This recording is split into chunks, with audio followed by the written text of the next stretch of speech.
There are many ways to teach English, and your English teacher may be infected by one of the established ways to teach English.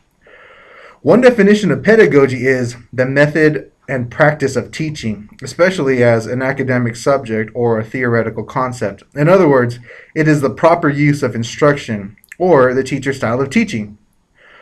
One very popular form of pedagogy is called cultural pedagogy. The idea behind cultural pedagogy is that the English language is used not only by English speakers, but people who need to communicate with English speakers.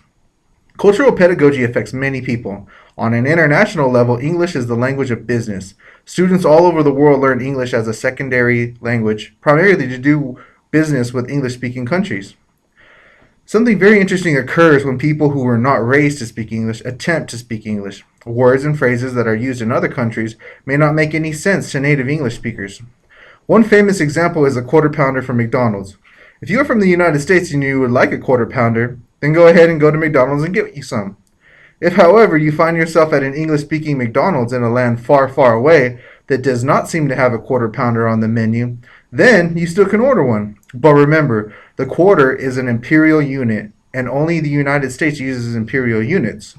You, my friend, are actually looking for a hamburger royale, a McRoyale, or a cheese royale, which is most affectionately known as a royale with cheese. We are only talking about a hamburger. A hamburger is meat, cheese, and bread. What happens when we begin to communicate with people concerning more than just three ingredients? What about abstract ideals, things that exist and are real but are not tangible, like love, that we cannot touch physically but feel in our hearts and in our minds?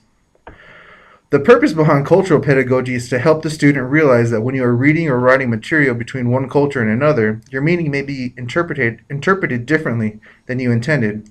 When you are reading an article from China, it helps to understand the person's culture before you can begin to understand their message effectively. It is also important that when you convey your message to someone who was not raised in your same culture, that you find a common ground that will help them understand your message.